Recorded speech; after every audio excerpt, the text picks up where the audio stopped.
मेहरुनिसा को जानते हैं आप? शायद नहीं, किंतु नूरजहाँ का नाम लेते ही ज़हन में एक हसीन मुग़ल शहज़ादी की तस्वीर उभरकर सामने आती है। नूरजहाँ का दूसरा परिचय यह है कि उन्हें मुग़ल काल की सबसे ताकतवर महिला के रूप में भी देखा जाता है।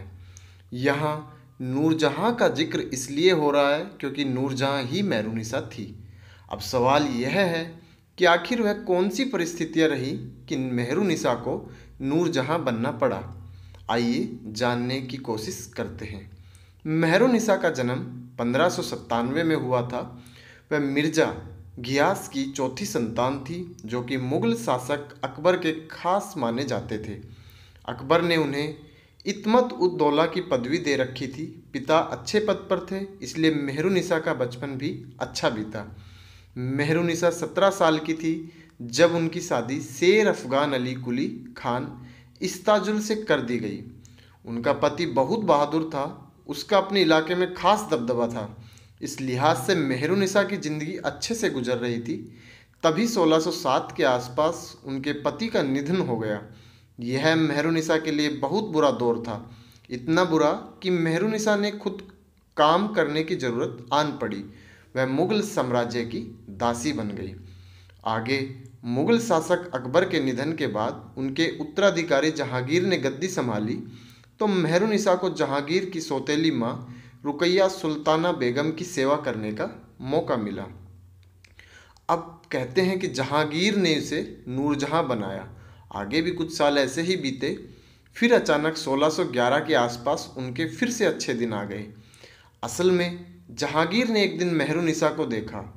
क्योंकि वह देखने में बहुत सुंदर थी, इसलिए जहांगीर उनके आकर्षण में गिरफ्तार हो गया। वह कितनी खूबसूरत थी, इसका अंदाज़ा इसी से लगाया जा सकता है कि कलमकारों ने उन्हें कलमबद्ध किया और उनकी सुंदरता का बखान करते हुए उन पर कई रचनाएं की। यही नहीं, उन पर आधारित टीवी सीरियल भी बनाए गए हुए हैं। कहते हैं कि शादी के बाद जहांगीर ने उन्हें खूब प्यार दिया, उन्हें खूब नूरजहाँ कहकर नया नाम दिया। यहाँ तक कि उसने नूरजहाँ को अपने शयन कक्ष तक सीमित नहीं रखा, बल्कि उन्हें सरकारी कामकाज के कई अधिकार भी दिए। इनके चलते वह एक मुग़ल काल की सक्रिय महिला बन गई और एक कुशल रणनीतिकार भी बन गई। नूरजहाँ केवल सुंदर ही नहीं बल्कि चतुर और साहसी भी थी।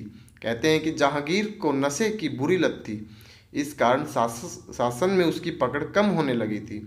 यह देख नूरजहाँ ने कमान अपने हाथों में ले ली थी। हालांकि फ्रंट फुट पर जहांगीर ही रहता था, किंतु पीछे से सारा कामकाज नूरजहाँ ही देखती थी। उनकी बदौलत उस दौर में मुग़ल शासन के विकास की रफ्तार भी तेज हुई, फिर चाहे वह महिलाओं के हित के मामले रहे हों या व्यापार संबंधी सुधार के। हर क्षेत्र में नूरजहाँ की सकारात्मक पहल देखने को मिली। यह वही दौर था जब नूरजहाँ के नाम के सिक्के तक जारी किए गए थे। उनका प्रभाव किस तरह का था, इसका अंदाज़ा इससे लगाया जा सकता है कि राजनीतिक मसलों तक का हल नूरजहाँ की इजाज़त पर होता था। ऐसा कहा जाता है कि जन सुनवाई के दौरान महारानी राजा के बगल में बैठती और उनके इशारों पर जहांगीर फैसले सुनाता था। जहांगीर के अंदर अच्छाइयों की बात की जाए तो उसका उदार होना उसे अन्य मुग़ल शासकों से अलग करता था। हालांकि उसकी यही अच्छाई उसके लिए काल भी बनी। महाबत नामक एक शख्स ने अपनी बहादुरी से जहांगीर का दिल जीत लिया और मुग़ल सेना का कमान संभालने लगा। बाद में उसने मौके का फ़ायदा उठाकर जहांगीर को बंदी बना लिया। किस्मत से नूरजहाँ अपनी बुद्धि के चलते वहाँ से बच निकली। बाद में कुछ दिन प्रतीक्षा के बाद नूरजहाँ ने गुरिल्ला आर्मी के जरिए झेलम को पार कर महाबत को मजा चखाया और जहांगीर को भी आज़ाद कराया। इसके बाद नूरजहाँ ने जहांगीर के दिल में न केवल सुंदरी बल्कि साहसी होने की छाप भी छोड़ी। परिणाम यह रहा कि जहांगीर ने पूरी तरह से अपने साम्राज्य की कमान नूरजहाँ के हाथों में सौंप दी और 1627 ईस्वी में मौत को प्यारा हो गया। पति जहांगीर के निधन के बाद नूरजहाँ के सौतेले बेटे खुर्रम ने उनके प्रभाव को कम करते हुए उन्हें महल तक ही सीमित कर दिया।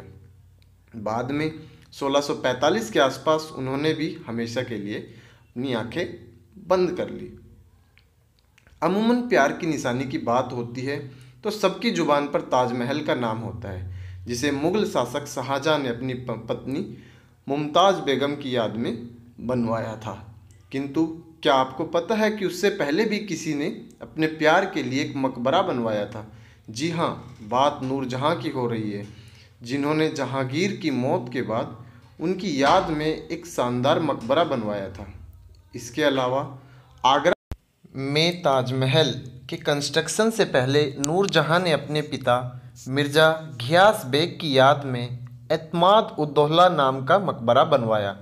वहीं जहांगीर ने भी मरने से पहले नूरजहाँ की याद में एक शानदार महल बनवाया था, वह भी वहाँ जहाँ पर मेहरुन्निसा का जन्म हुआ था। उन्होंने इस शाही महल का नाम नूर महल रखा था। आज भी वह महल पंजाब के जालंधर जिला मुख्यालय से 40 किलोमीटर की दूरी पर स्थित है। इससे भी ज़्यादा दिलचस्प बात तो यह है कि कभी लाहौर से दिल्ली जाने वाले मुख्य मार्ग नूर महल से होकर ही गुजरता था। तो ये था मेहरुन्निसा के जीवन का सफ़र, जहाँ वो नूरजहाँ के मेहरुन्निसा से नूरजहाँ बनने तक सफ़रनामा उन्होंने तय किया, जिसमें उन्होंने जीवन के कई उतार चढ़ाव देखे किंतु कभी हौसला नहीं हारा। साथ ही अपने साहस और बुद्धि के चलते वह एक एक पड़ाव को पार करने में सफल रही। शायद यही कारण रहा कि उन्हें मुग़ल काल की सबसे प्रभावशाली महिला के रूप में देखा जाता है। तो दोस्तों, ये थी आज की वीडियो। आई होप आपको पसंद आई होगी। अगर आपको वीडियो पसंद आई तो प्लीज़ मेरे यूट्यूब चैनल को सब्सक्राइब करना ना भूलें। मिलते हैं एक नई वीडियो में बड़े ही इंटरेस्टिंग जानकारी के साथ। तब तक के लिए धन्यवाद।